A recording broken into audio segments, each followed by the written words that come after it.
അടക്കം ഒന്ന് മാറ്റിവെച്ചാൽ വലത്തെ സൈഡിലൂടെ അവർക്ക് ബാക്കിലൂടെ ഇറങ്ങി അവർക്ക് പോകാവുന്നതാണ്. പോലീസ് വരുന്ന ആളുകളെ ലൈനായി കടത്തിവിടാനുള്ള സൗകര്യം കൂടി ഏർപ്പെടുത്തണം എന്നുകൂടി അഭ്യർത്ഥിക്കുന്നു.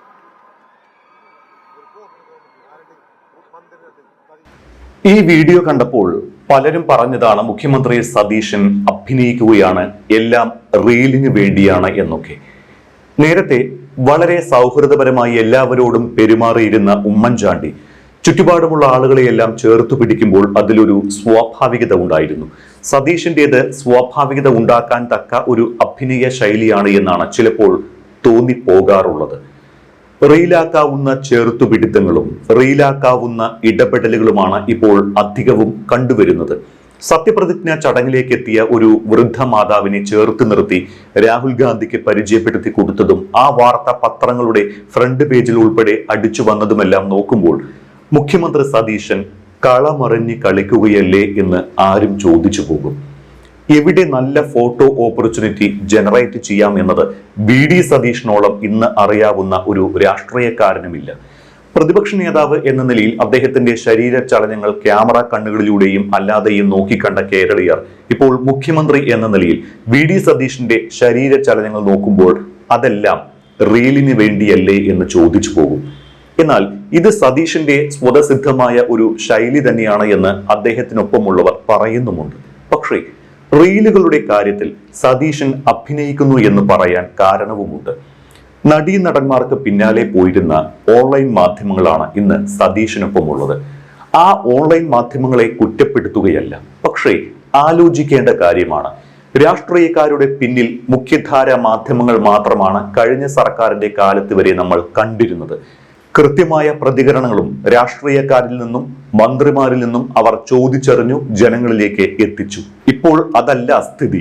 മുഖ്യമന്ത്രിക്കും മറ്റ് മന്ത്രിമാർക്കും പിന്നിൽ ഒരു ക്രെഡിബിലിറ്റിയും ഇല്ലാത്ത ഓൺലൈൻ മാധ്യമ പടയാണ്. അവരുടെ ഓരോ ചലനങ്ങളും ഷൂട്ട് ചെയ്ത് റീലാക്കുന്നു. മുഖ്യമന്ത്രിയുടെ ഓഫീസിൽ വരെ ഇവർ എത്തുന്നു. ഇതെങ്ങനെയാണ് സംഭവിക്കുന്നത്? വാർത്തകളെക്കാൾ ഈ റീലുകൾക്ക് റീച്ച് കിട്ടുന്നു. ഇതിന് പിന്നിൽ കൃത്യമായ അജണ്ടയുണ്ടോ? ഇല്ലെങ്കിൽ പിന്നെ എങ്ങനെയാണ് സിനിമാ താരങ്ങൾക്ക് പിന്നാലെ പോയിരുന്ന ഇത്തരം ഓൺലൈനുകാർക്ക് മന്ത്രിമന്ദിരങ്ങളിലും മുഖ്യമന്ത്രിയുടെ പ്രസ് മീറ്റ് വരെ കവർ ചെയ്യാനും കഴിയുന്നത്? പല മുതിർന്ന മാധ്യമ പ്രവർത്തകരും ഇതേക്കുറിച്ച് ചോദ്യങ്ങൾ ചോദിച്ചു തുടങ്ങിയിട്ടുണ്ട്. നമ്മുടെ വിഷയം അതല്ല എങ്കിൽ കൂടി സൂചിപ്പിച്ചു എന്നേ ഉള്ളൂ. മേരി ജോർജ് മാഡം ഒപ്പമുണ്ട്. ഡോക്ടർ മേരി ജോർജ് മാഡം, എനിക്ക് ചോദിക്കാനുള്ളത്, ഈ ഒരു വീഡിയോ ഞാൻ തുടക്കത്തിൽ കാണിച്ച വീഡിയോ കണ്ടപ്പോഴാണ് ഈ ഒരു ചോദ്യം ചോദിക്കണമെന്ന് തോന്നിയത്. VD സതീഷിന്റെ തുടക്കം കസറിയല്ലോ. സതീശൻ തന്നെ മുഖ്യമന്ത്രിയാകണം, ധനവകുപ്പും സതീശൻ തന്നെ കൈകാര്യം ചെയ്യുന്നതാണ് നല്ലത് എന്നൊക്കെ മാഡമാണ് ആദ്യം പറഞ്ഞത്. നമ്മൾ തമ്മിലുള്ള ഇന്റർവ്യൂവിലാണ് അക്കാര്യം മാഡം സൂചിപ്പിച്ചതും. ഇപ്പോൾ ധനവകുപ്പും സതീഷിന്റെ കയ്യിലാണ്. ഇതിലേക്ക് വരുന്നതിന് മുൻപ് സതീശൻ ജെൻസി നേതാവാണ്, മുഖ്യമന്ത്രിയാകണം എന്നൊക്കെ ശക്തമായ ഭാഷയിൽ മാഡം പറഞ്ഞുകൊണ്ടിരുന്നതാണല്ലോ. സതീഷിന്റെ സത്യപ്രതിജ്ഞയ്ക്ക് പോയി അത് കാണാൻ പറ്റാതെ മടങ്ങി വന്നു എന്ന് മാഡം കഴിഞ്ഞ വീഡിയോയിൽ സൂചിപ്പിച്ചിരുന്നു. മുഖ്യമന്ത്രിയോ മറ്റ് നേതാക്കളോ ആരെങ്കിലും മാഡത്തെ വിളിച്ചോ? ഒരുപാട് സഹായം ഈ UDF നൽകിയതാണല്ലോ. മാഡം തന്നെ പല വീഡിയോകളിലും UDF പല നേതാക്കളും ജയിച്ചു വരാൻ വേണ്ടി അവരുടെ ഗുണങ്ങളൊക്കെ പറഞ്ഞ് പല വീഡിയോകളും ചെയ്തതാണ്. അതുകൊണ്ട് ചോദിച്ചു പോവുകയാണ്, ഇത്രയും സഹായം അവർക്ക് നൽകിയതിന് ആരെങ്കിലും വിളിച്ചൊരു നന്ദിയെങ്കിലും പറഞ്ഞു?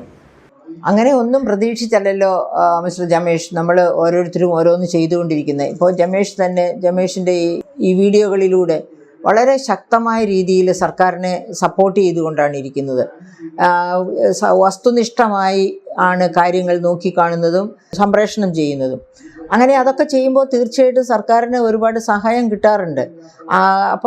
പക്ഷേ അതുകൊണ്ട് സർക്കാർ നമ്മളെ പ്രത്യേകമായിട്ട് പരിഗണിക്കുമെന്ന് നമുക്ക് പ്രതീക്ഷയില്ല. അങ്ങനെ പരിഗണിക്കേണ്ട ആവശ്യവുമില്ല.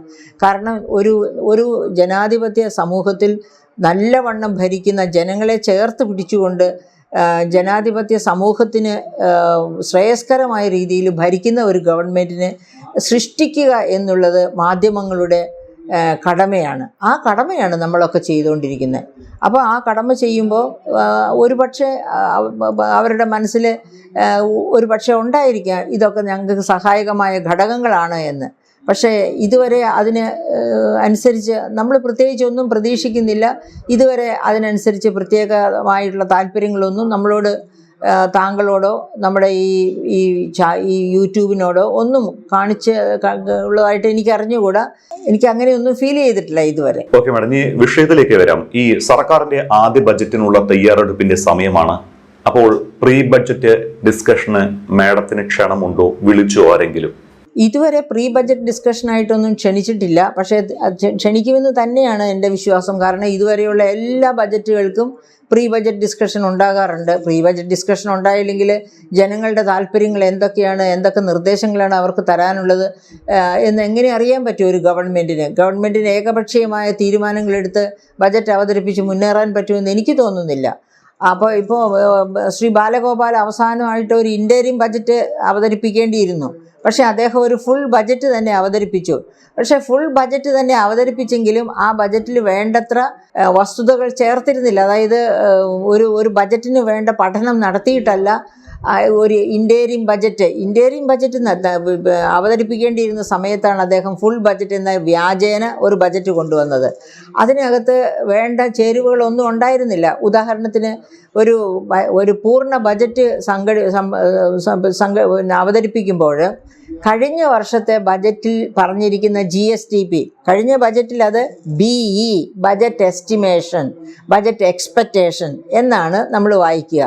അത് ഈ വർഷത്തെ ബജറ്റ് ആകുമ്പോൾ RE ആകും, re estimation or re examination, what ever it be, അത് റീ ആകും. പക്ഷേ ഈ കഴിഞ്ഞ ബാലഗോപാൽ അവതരിപ്പിച്ച ഈ അവസാനത്തെ ബജറ്റിൽ GSDP കഴിഞ്ഞ വർഷത്തെ ഞാൻ നേരത്തെ സൂചിപ്പിച്ചല്ലോ, നമ്മളിപ്പോൾ ഇവിടെ കണക്ക് പറയാൻ വേണ്ടി 14,27,000 കോടിയിൽ ചെല്ലുവാനായിരുന്നു. അത് തന്നെയാണ് റീ ആയിട്ടും കാണിച്ചിരിക്കുന്നത്. ദാറ്റ് മീൻസ് വേണ്ടത്ര പ്രിപ്പറേഷനോ തയ്യാറെടുപ്പോ ഒന്നും നടത്തി, ഒരു ബജറ്റിന് വേണ്ട തയ്യാറെടുപ്പ് നടത്തിയിട്ടല്ല, കണക്കുകളൊന്നും പരിശോധിച്ചിട്ടല്ല ആ ബജറ്റ് ഡോക്യുമെൻ്റ് തയ്യാറാക്കിയത് എന്ന് വളരെ ക്ലിയറാണ്.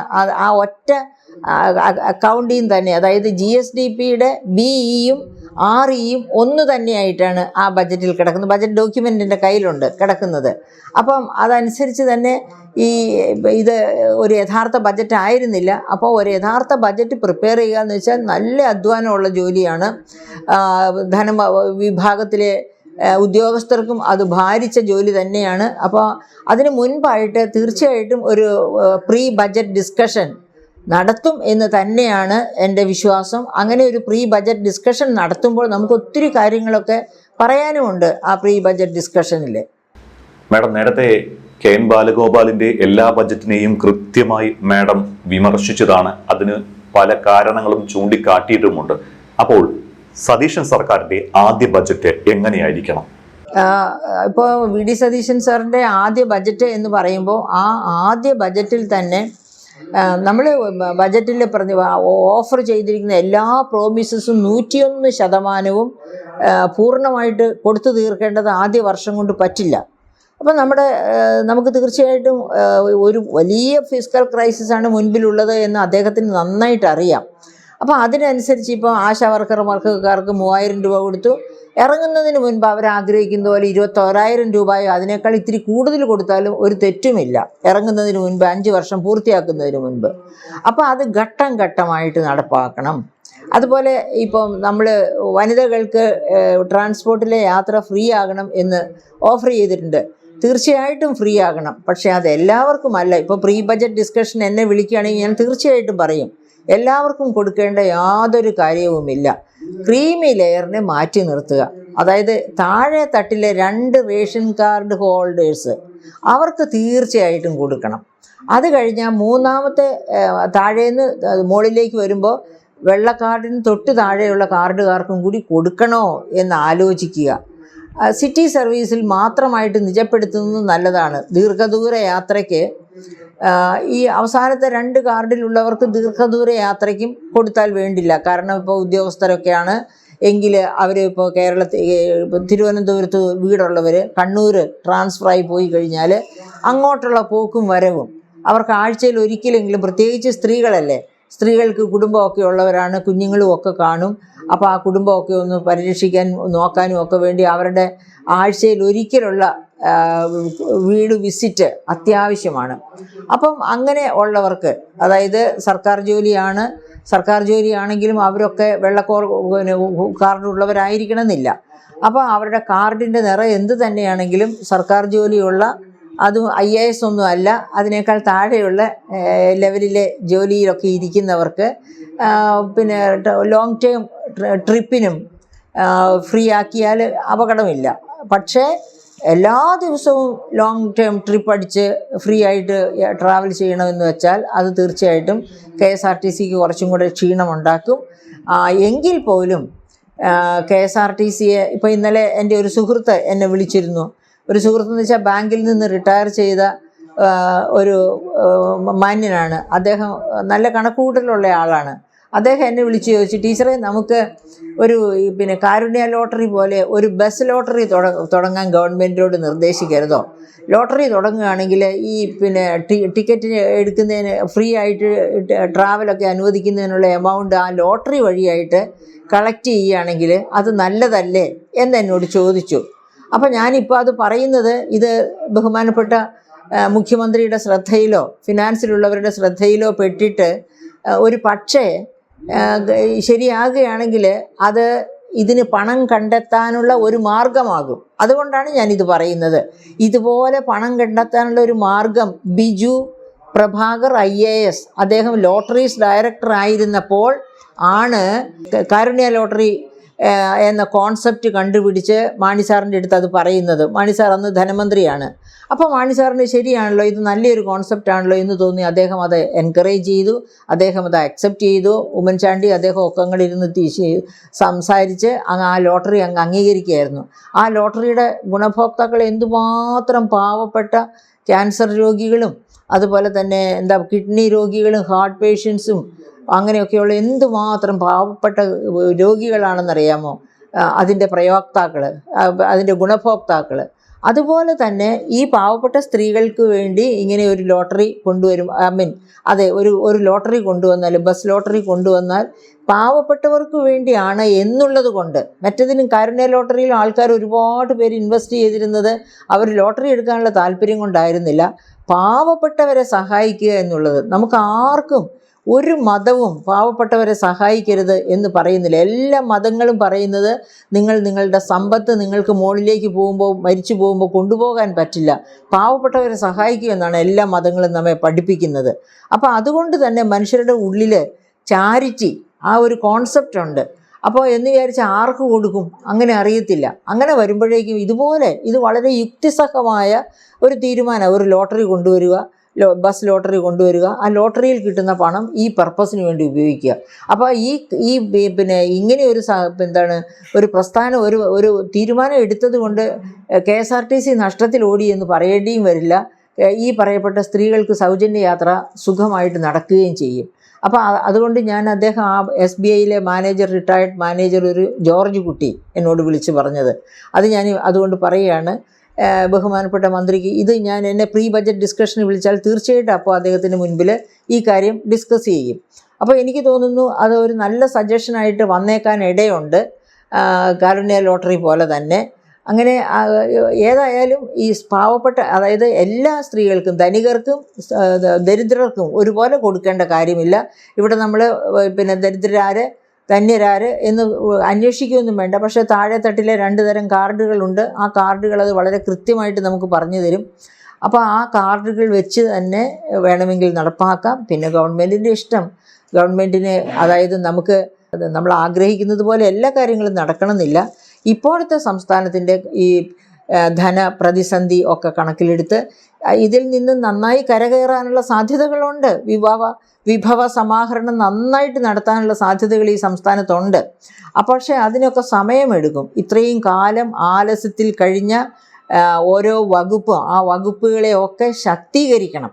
അങ്ങനെ വകുപ്പുകൾ ശാക്തീകരിച്ച് വകുപ്പുകൾ ശ്രീ VD സതീശനോടൊപ്പം ആക്റ്റീവായി മുൻപോട്ട് വന്നു കഴിഞ്ഞാൽ ഇവിടെ റവന്യൂ മൊബിലൈസേഷനൊക്കെ വളരെ ഈസി ആയിട്ട് നടക്കും. അതായത് നല്ല ഗവൺമെൻറ് ആണെങ്കിൽ തീർച്ചയായിട്ടും ഇപ്പം നികുതി വെട്ടിച്ചുകൊണ്ടിരിക്കുന്നവരും ആ വെട്ടിയിൽ കുറയ്ക്കും. ഈ ഗവൺമെൻറ്റിലേക്ക് കൊടുത്താൽ അത് നല്ല കാര്യങ്ങൾ നടക്കും എന്ന് വിചാരിച്ചുകൊണ്ട് തന്നെ നികുതി വെട്ടിയിൽ കുറയ്ക്കും. അപ്പോൾ അങ്ങനെയൊക്കെയുള്ള ഒരു സാഹചര്യം ഉരുത്തിരിഞ്ഞു വന്നാൽ ഈ ബസ് യാത്ര നിരക്കുകൾ കൊടുക്കുന്ന ഇളവ് ഇപ്പം തൽക്കാലം അത് താഴെ തട്ടിലുള്ളവർക്ക് മാത്രമാകണമെന്നാണ് എന്നെപ്പോലുള്ളവരുടെ നിർദ്ദേശം. പിന്നെ ബഹുമാനപ്പെട്ട മുഖ്യമന്ത്രിയും മന്ത്രിസഭയും ഒക്കെയും കൂടി തീരുമാനിക്കട്ടെ, MLA മാരും അസംബ്ലിയും ഒക്കെ കൂടി തീരുമാനിക്കട്ടെ എങ്ങനെയൊക്കെ വേണമെന്ന്.